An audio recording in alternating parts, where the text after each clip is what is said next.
Okay, I apologize, but I have to take control of the situation so that we can get into Bible class and started.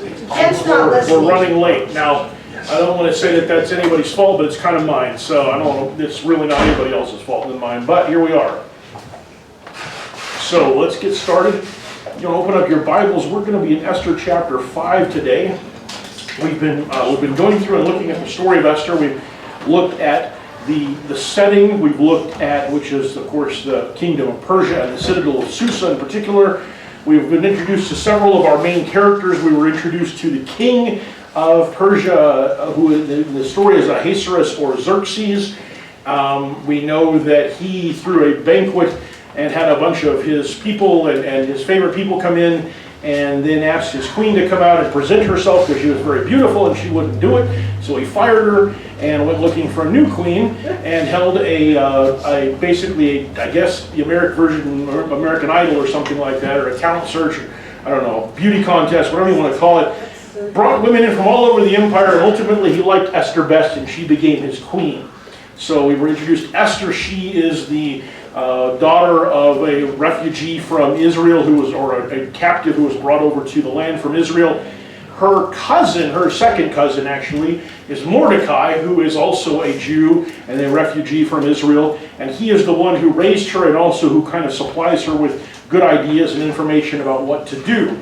And then finally we met Haman, who is the villain of the story. And Haman is the second most powerful man in all of Persia, behind only the king, and he can't stand the fact that that Mordecai won't bow down to him when he goes in and out of the palace, because Mordecai is one of the people that's always right there, because he's kind of just, I don't know if he's a busybody or he's just there to make sure Esther doesn't need help or what the deal is exactly, but he's always there.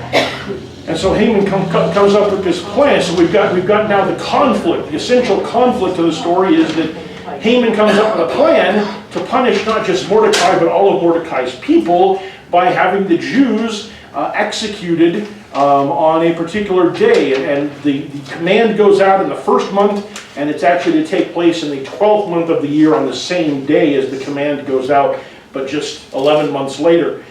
And so finally then last week we kind of looked at the last parts of this aspect of it, that Mordecai had become aware of this plan. He had dressed himself in sackcloth and been in mourning. Esther finds out about that and doesn't know what the reason is, so she tries to send out some clothes to him, and he doesn't want to wear them, and he explains to her through an intermediary that the reason that he's doing all of this is because because of this thing that's happening for the Jews, and she needs to go talk to the king about it. And Esther's response is, well, the king hasn't summoned me in the last 30 days, and if you're not summoned to go before the king, if you show up unannounced and he doesn't invite you in by extending the royal scepter to you, then you get executed. So I'm a little nervous that I might get executed. Mordecai responds back that, if you don't do it, God's going to save him some other way, but if you don't do it, God is going to punish you and your father's household, which I've always thought was, or in retrospect, I think is kind of an interesting promise, considering that she was an orphan, and that he's probably the closest thing to her father's household that exists. Maybe he was actually talking from a self-interested perspective, I don't know. Anyway, Esther responds and says, I will do it. I'll get to you in just a second. I will do it, and let me, I want you to pray and fast for the next 3 days, and then I will also have my servants fast for the next 3 days, and then I will go into the king. Since you brought this up when you introduced Esther, Mordecai said, well, if you don't do it, God will raise something. Well, Mordecai doesn't say that in the text. God is never mentioned. True. He says deliverance will come from some other place. That's true. There is no place in Esther, in the book of Esther, that the name of God is actually mentioned specifically. We talked about that actually the very first week, so that's a good point to remember. But there is the strong implication that that's where it's going to come from, obviously. And so in any event, though, you're right. He says deliverance will come from some other place, but you and your father's household will not survive. So, okay. So then last week we looked at Esther did in fact go before the king, and the king loved her and he extended the scepter to her, and so she was safe, and she came into his presence, and he asked her what she wanted. And the question was asked last week because there's this phrasing, what do you want? Up to half of my kingdom I will give it to you. And the explanation, the best explanation I have, and in doing some research over the week, I think it's pretty much the best explanation in general, is that is not a literal statement of, okay, yeah, I'll take that. That's probably that's not how that conversation has ever gone. What the person who says that is really saying is, I have the power to do anything you want, and I will if you ask for it. And so he's not really literally saying, ask for half of my kingdom. What he's basically saying is that my power exceeds that of anyone else, and I will do what you want. And so it's simultaneously an invitation to ask something big if that's what's desired, and secondarily, a statement of, I have the authority to grant it, and I have a feeling, I have a love for you that will cause me to do it. So this is, in a lot of ways, this is the kind of thing that God says to us. When he says, ask me, the expression Jesus says, tell the mountain to go throw itself in the sea, and God will do it for you. That's the kind of thing that God says to us, is I will do anything for you, because I'm your God. Now, that's built in with an idea that you ask because believe that that's what God wants. We see that elsewhere in the scriptures, that when we call on God for him to do something, James says you ask with evil motives, and that's why you don't get it. You ask because it's about you, and that's why you don't get it. But when we ask because it's what God wants, or because we believe it's what God wants, then God's response to us is, I'm your Father, and I will do what you want. Yes, sir? I can't talk as fast as you do. Very few people can. How many people? I actually have to breathe occasionally. That's an art. This not just this passage, but every time that I've heard, ask what you want, up to half the kingdom, I will give it to you. The sense that I have gotten was, that is the king saying, we are virtually peers. I would gladly divide my kingdom. I would take half of it, you would take half of it, we would be peers. That is my regard for you. It's more than just a gift. It is a message, a token of respect and regard.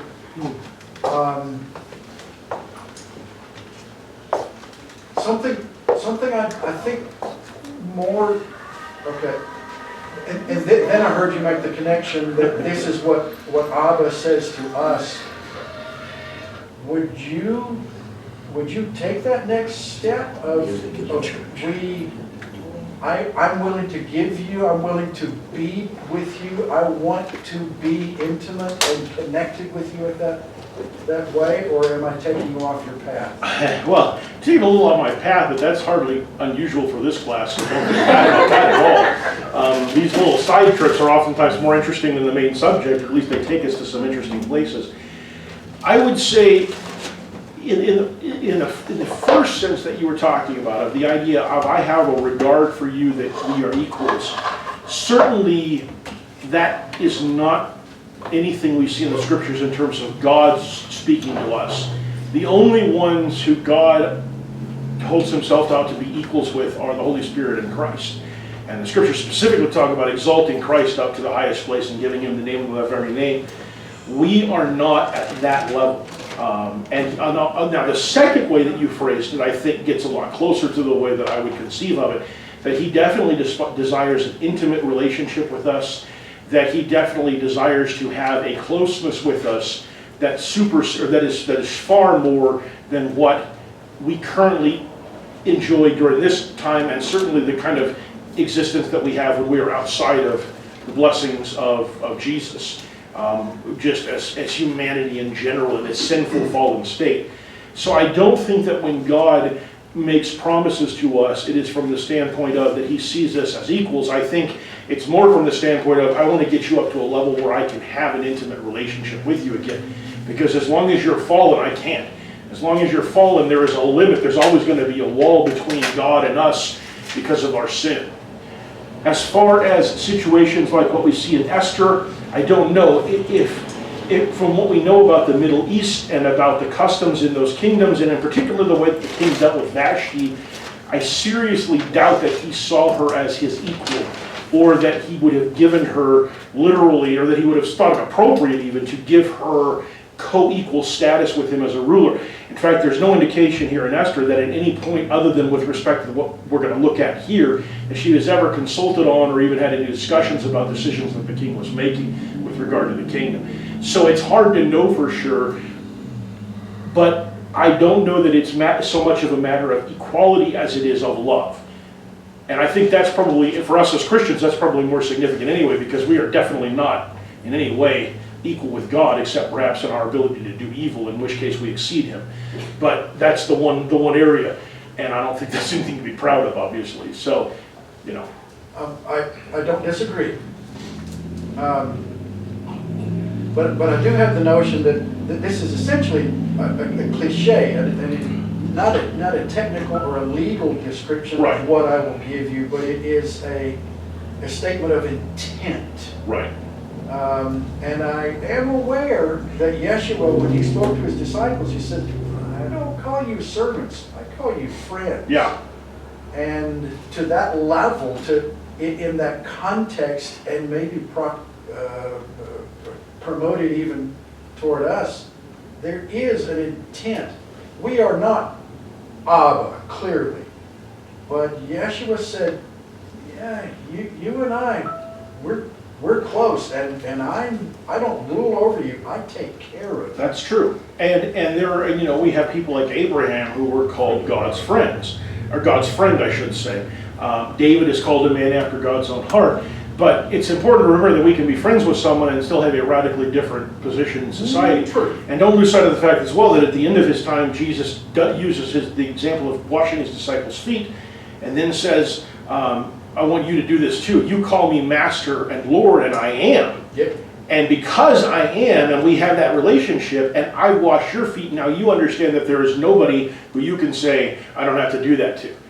I'm paraphrasing that last part a little bit. But so there is, thank you. So there is a definite ability that God has to be friends with someone, and yet to not necessarily have elevated them to a status beyond what would be considered the God-man relationship. But there again, there's that intimacy, there's that desire there. And one thing, to go back to something you said at the very beginning of that last part, I forgot you weren't here last week. I don't think you were here last week. No. So one of the things I mentioned last week is that in a lot of ways, this phrase is, you know, when he says up to half of the kingdom, is a lot like the phrase, I'm so hungry I could eat a horse. It's an analogy, or that kind of a thing, where it's not meant to be taken literally, it's meant to express an idea of how hungry you are. Yep. You know, or that kind of thing. Walking on air, you're not literally walking on air, it's how happy you are, you know.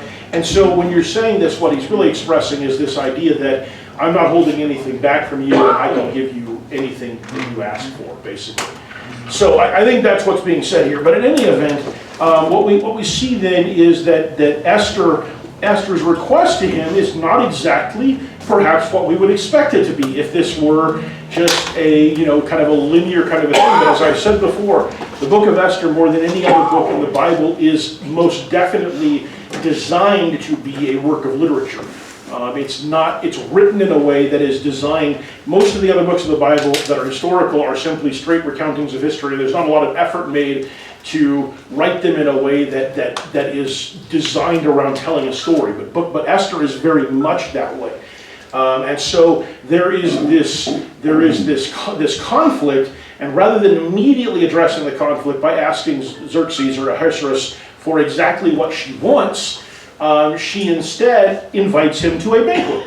And that's kind of where we left off last week. We looked at chapter 5, verses 1 through 4, where she had invited the king and Haman to come to a banquet that she was going to throw. By the way, if you're keeping track, this is the fourth of the banquets, the question 5 on the worksheet I've got there. This is the fourth of the banquets that she holds, or that we come across here, is the first invitation to the king and to Haman to come to a banquet. So, why do you suppose she didn't just ask him outright what she really wanted? Well, it's just the mastery of how you do things. So she's going to sneak up on it, Okay. in a sense, and prep him for it, because she just blurts it out. Okay. Yeah. So, go ahead. Yeah, Ken, go ahead. And you alluded earlier to the way kings and rulers acted in the Middle East. This is also the way Middle Eastern negotiations tend to take place. Yes. Like Steve says, you don't just burn it right out like Right. you do in this country. You kind of have to come around the edges. Right.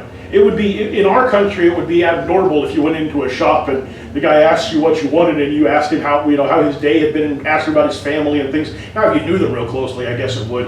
But if you just wandered into a shop for the first time and you'd never met the person before, and then instead of actually saying, I'm here for, a rake, or whatever it is, and if it turned into this conversation about how they were and how wonderful his establishment was, and he was complimenting you on your mode of dress and the car you drove up in and everything, that would be a bizarre conversation in America, by and large, unless you knew the person really well, and even then, that'd be kind of weird.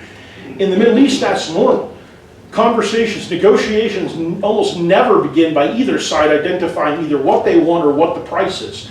It takes a long time to get around to that. So this is very much in the setting of the Middle East and very much from the context of getting around to something. And as Steve said, it ties into Esther's understanding both of that process and also how best to prepare him for when that question is going to come. I'll get to Steve, then I'm going to do Ken, and then back there. So go ahead, Probably a Steve. really good example that shows how to do it properly is when King David, sinned with Bathsheba, and if it was Naaman or Nathan. Nathan comes in, and if he would have just said, "Hey, you're a sinner," that wouldn't work. But instead, he tells a story.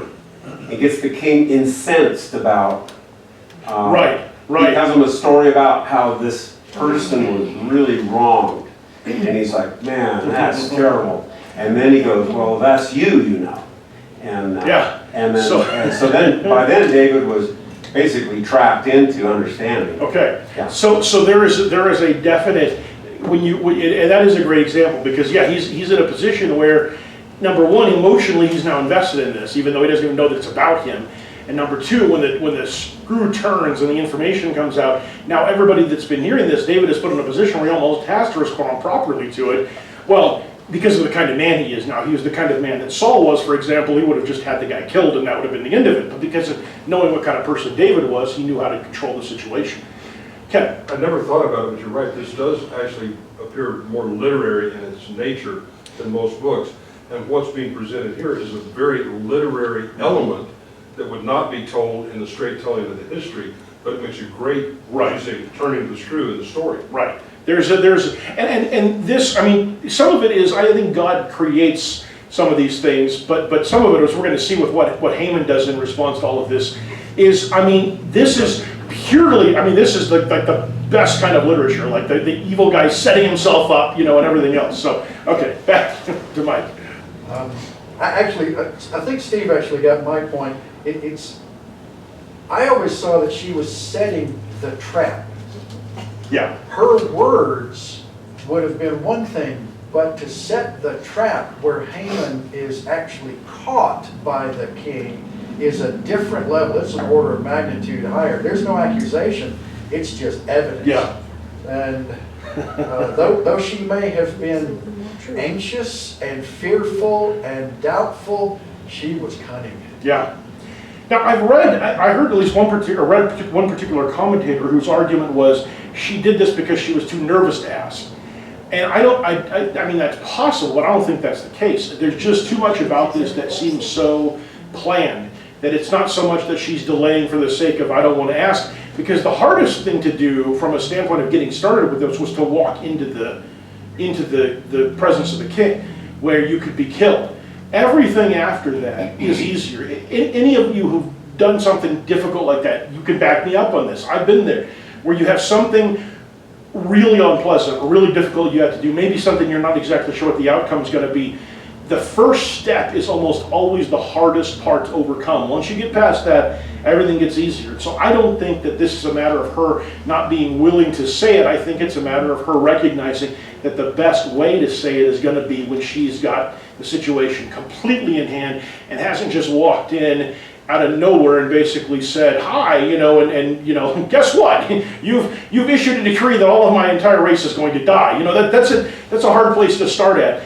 And also, remember, she's going to ask for something fairly significant, because what she's going to be asking for is for him to basically not overturn, but actually overrule or issue a command that supersedes one of his previous commands. And while even though there's nothing in the second command that says, whoops, my bad on the first one, there is an element to which when you are a royalty and you issue a decree that directly contradicts or directly kind of adds it doesn't, strictly speaking, contradict, but that directly is clearly intended to overrule the previous decree, there is an inherent admission of error in there that royalty doesn't like to do. So she wants to maximize the opportunity to control the situation here. So, okay, so let's go on. Somebody read for me verses, let's see, 5 through 8. Then the king said, "Bring Haman quickly, that we may do as Esther desires." So the king and Haman came to the banquet which Esther had prepared. And as they drank their wine at the banquet, the king said to Esther, "What is your petition? For it shall be granted to you. And what is your request? Even in half the kingdom it shall be done." So Esther answered and said, "My petition and my request is, if I have found favor in the sight of the king, and if it pleases the king to grant my petition and do what I request, may the king and Haman come to the banquet which I shall prepare for them, and tomorrow I will do as the king says." Okay, so even here, now it's interesting to me because first of all, obviously the king realized that the banquet was not really what she wanted, that was part of the process, and there again, it being a Middle Eastern, not just a person in the Middle East, but a king in the Middle East, he would have totally understood that. I mean, that this was all part of this process.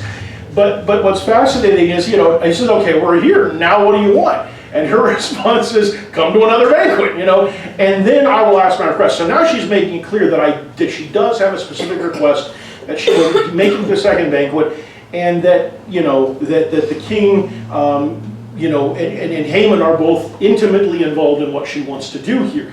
And that's kind of interesting because I think that a big part of this is setting that idea up, that she's consistently inviting not just the king but also Haman because of the involvement. Of course, she is fully aware of the involvement and what he's done and how it affects her. The king and Haman do not know that, but by having him there every time, it's making that connection in the king's mind even before he understands what's really happening, what the actual situation is. Again, difference in Middle Eastern and Western mindsets. At this point in our culture, the response from the king is, "Get on it, tell me Right, which way, get exactly. on it."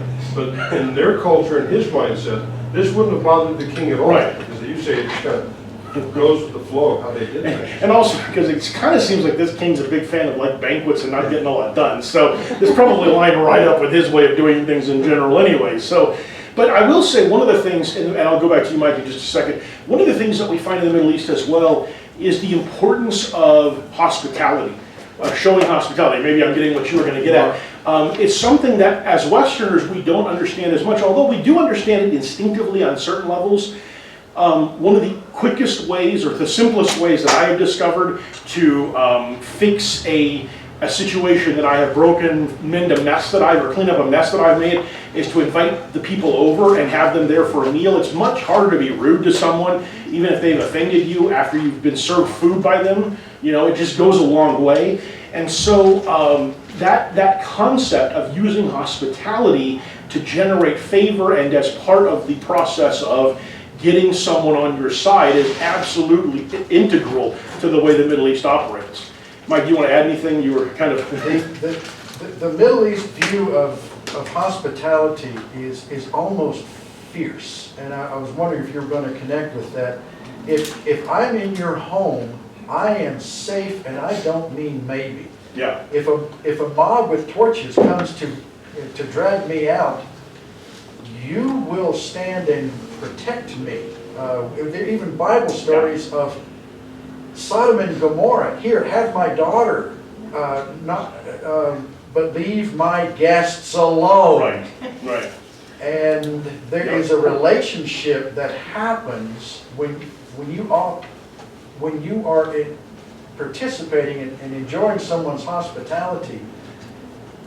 You are their responsibility, and I don't mean maybe. That's huge. Well, now the king is the host to to Esther. Well, she's really the host to And him. Esther is turned Right. around to be the Oh, I see what you're host saying, yes, absolutely, to yeah. the two of them, and Yeah. including Haman. Of course, it's spinning on Haman's ego something awful, which, of course, he sets himself up Right. for. This is magnificent. We're gonna get to that next, But actually. there is that relationship of Mark likes this story.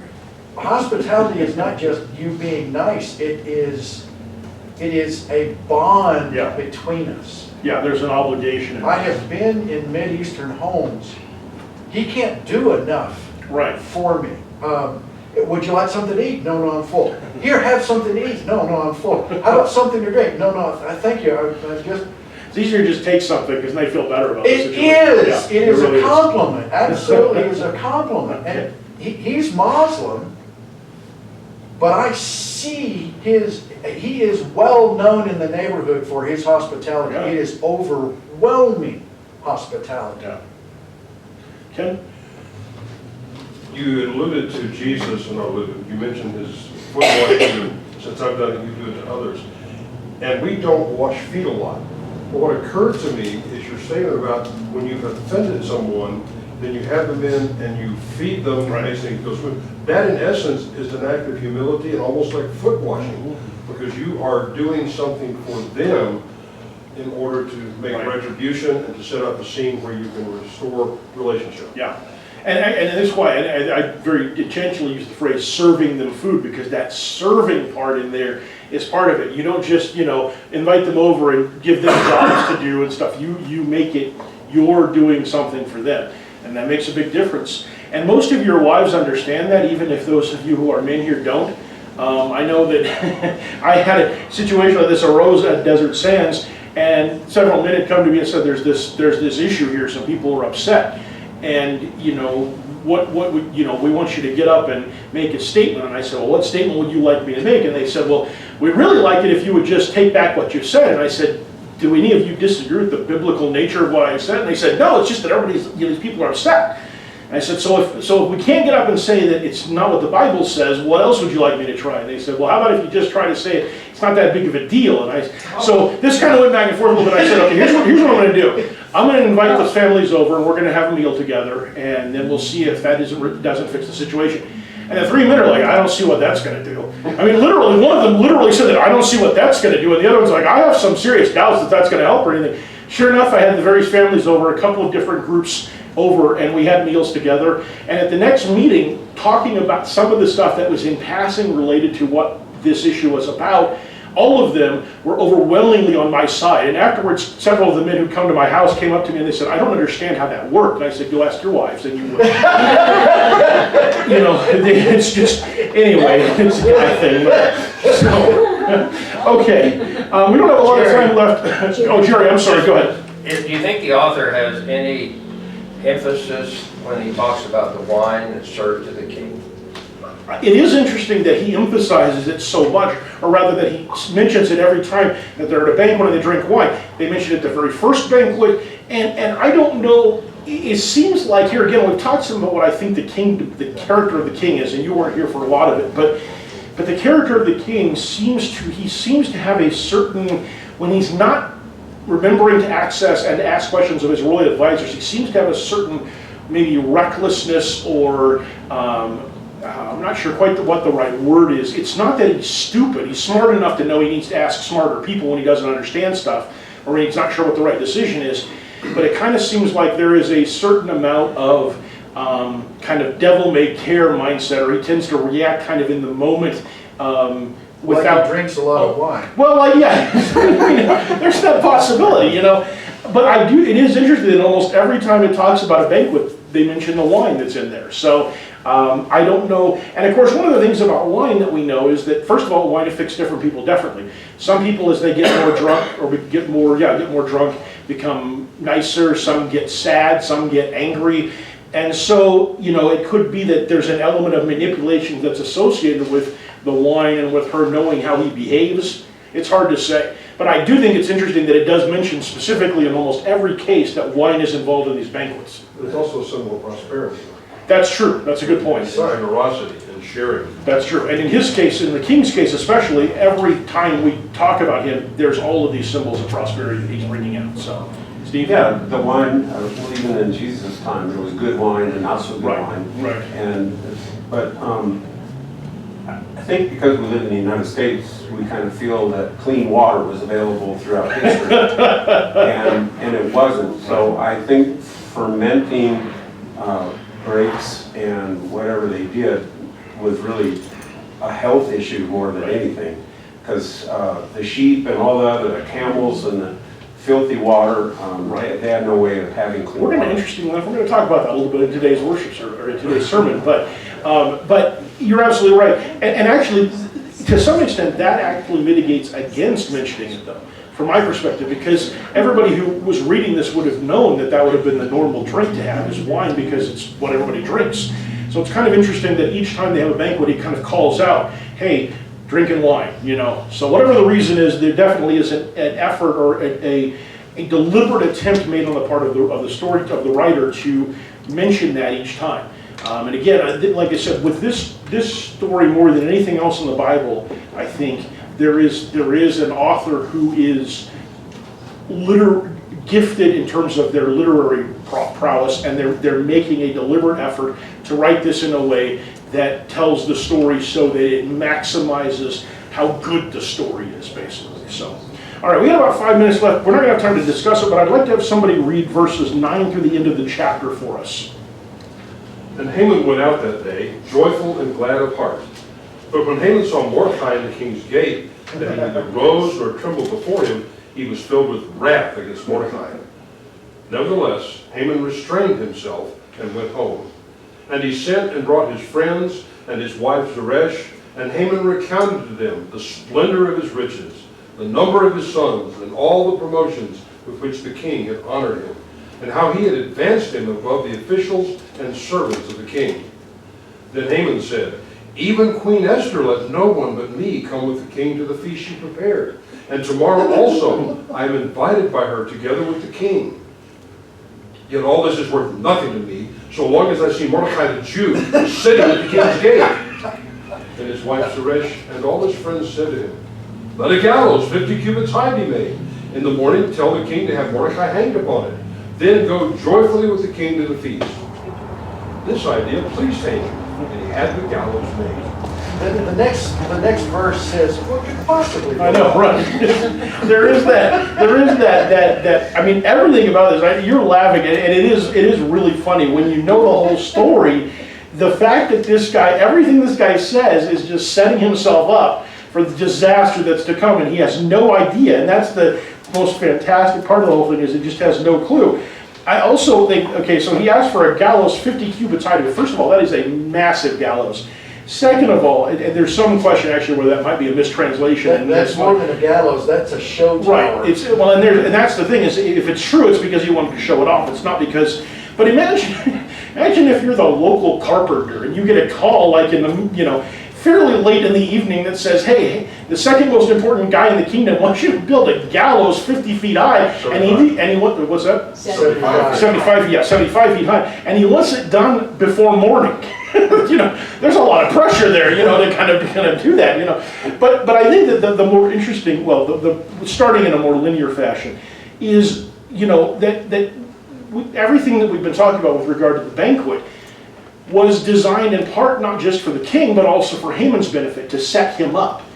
Whether Esther was doing that completely intentionally, or whether it was a coincidence or whatever, the fact is that everything about it set him up, because he went away feeling like he was the recipient of that hospitality. Hostility is different. Hospitality. That's later. We'll get to that. So that hospitality that Esther had presented, he felt like he was honored by this. Where the king, it's a natural thing, the queen and the king, but he's gotten invited in. He's special now as well. So he goes away and he's happy and he's pleased, and of course the next thing he sees is Mordecai. And Mordecai won't bow down to him, and so, it's kind of like, everything's going really well, and then that one thing happens and you're like, oh, and the rest of your day is ruined. And how does he solve that for himself? How does he make himself feel better? Boastful, arrogant bragging. Okay. And boring bragging. He calls his friends I together. know. Have you ever been to somebody's house where they said, let's pull out the slideshow from our most recent vacation? You're like, I think I might need to go into the office. I gotta go. You try to figure out some way to get out of this, My but it's, dad was proud of his Kodak projector with the 100 You know, slide carousel. I know. And there are times where we do want to see the slides that our family brings out. But I can remember on one particular Sunday where at the end of the worship, there was a couple that had gone over to Russia to do some mission work was going to do a slideshow afterwards. If you wanted to come, you could go to the slideshow. And unfortunately for me, one of my best friends at the church, it was his parents. And so he asked me if I would come. And so I went along with a dozen or so other people. And for the next 2.5 hours, they regaled us with the slide. I'm not kidding. People finally just started walking out because it was obvious that they weren't going to stop and that they had no regard for the time needs or anything else of everybody else that was there. And it was mostly, the thing was, it wasn't even just, and here's a church we planted, or here's somebody's being baptized. It's here's another friend that we had met 16 years ago and they're still doing well, or whatever it is. And so it was more about let us take you on an extended journey through our lives than it was anything else. This is kind of what he does. He pulls all of his friends and his family together and just launches into this whole thing about how great he is and all the great stuff that he's got and My all these mother different always things. took 6 pictures of the same thing. There you go. See, the job is edited down to just the one, but not everybody Only can. 6? So this is how Hannibal makes himself feel better, and we'll pick up next week with what continues to make him feel bad, though. So thank you guys for participating. Let's take a little 10 or 15 minute break, and we'll be back together for worship.